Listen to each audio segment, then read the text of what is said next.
इनके खिलाफ एक आंदोलन करना पड़ेगा, क्योंकि 26 तारीख को जो दिल्ली का आंदोलन चला था उसकी शुरुआत भी 26 तारीख को ही हुई थी। तो सभी लोग अपनी तैयारी भी करें। क्या पूरे देश भर में गन्ना किसानों की उत्तर प्रदेश में लूट होगी? जब ही शुगर फैक्ट्री वाले हावी हो गए हैं, सरकारें हावी हो गई हैं, बगैर मर्जी के रेट कितना ही बढ़ा लो, ट्रांसपोर्ट के नाम पर बढ़ा लो या समिति के टैक्सेस के नाम पर बढ़ा लो उनके, और गन्ने का रेट नहीं बढ़ेगा।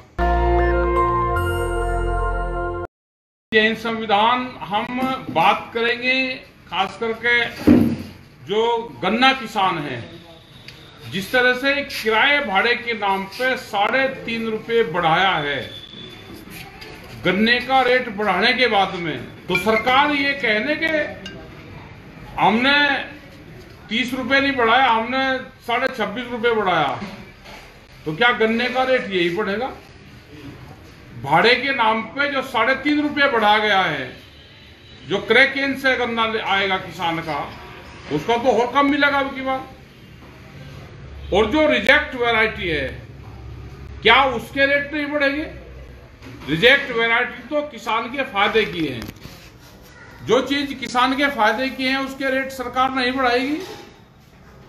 जिस तरह से ये रिजेक्ट वैरायटी का पिछले साल वाला ही रेट है, तो इससे गन्ना किसानों को नुकसान नहीं है।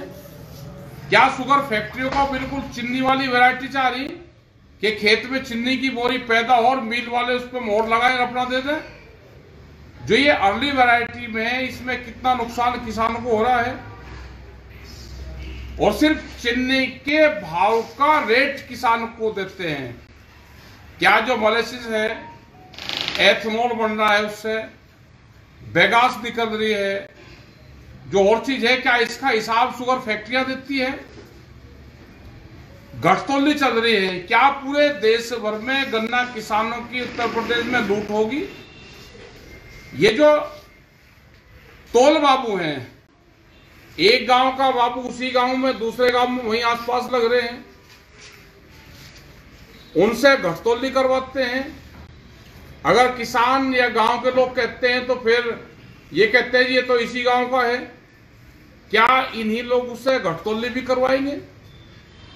इनके खिलाफ एक आंदोलन करना पड़ेगा।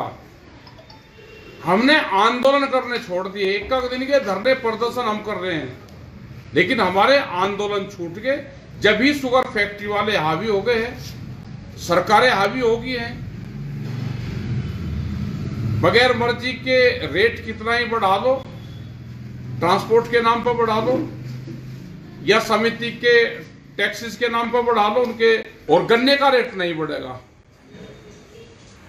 26 तारीख को गन्ने का मुद्दा भी रहेगा। पुरजोर तरीके से अपनी तैयारी करके डीएम के ऑफिस में आप जाओ, वहां पर अपना ज्ञापन दो, और आगे की रणनीति अगर धरने देने पड़ेंगे तो गन्ने की रणनीति में भी धरने हम देंगे।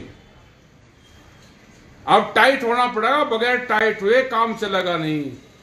रात को रुकना पड़ेगा जैसे पहले रुकते थे। शुगर फैक्ट्री में भी बैठना पड़ेगा हमको। तो आप अपना 26 तारीख की अपनी तैयारी करें। जो एक किराया भाड़ा बढ़ाया है, गन्ने का रेट भी कम बढ़ा है, इसके अपने मीटिंग होगी सब जगह, क्योंकि 26 तारीख को जो दिल्ली का आंदोलन चला था उसकी शुरुआत भी 26 तारीख को ही हुई थी। तो सभी लोग अपनी तैयारी भी करें। और किसान दिवस है, बहुत जगह किसान दिवस आज है, लेकिन कुछ जगह कुछ अधिकारियों ने किसान दिवस को टाल रहे हैं। उनकी लिस्टेड हो गए जो जिलाधिकारी, जो संगठन के लोग किसान दिवस नहीं मना रहे, उनको लिस्टेड करके किसान दिवस भी मनाया जाएगा। ये किसान की अच्छी पहल है कि जिससे किसान, गांव के लोग अपनी बात कह सकते हैं। तो सभी जिलाध्यक्ष अब अपना किसान दिवस जाएं, अपनी बात कहें। सभी का धन्यवाद। जय हिंद, जय भारत। दस्तक की आपसे गुजारिश है कि अगर इसको बचाना चाहते हैं तो नेशनल दस्तक को सब्सक्राइब करने के लिए रेड कलर के सब्सक्राइब बटन को दबाएं, फिर बेल आइकन की घंटी दबाएं। नेशनल दस्तक को बचाने के लिए बहुत जरूरी है कि हर खबर को शेयर करें, लाइक करें, कमेंट जरूर करें।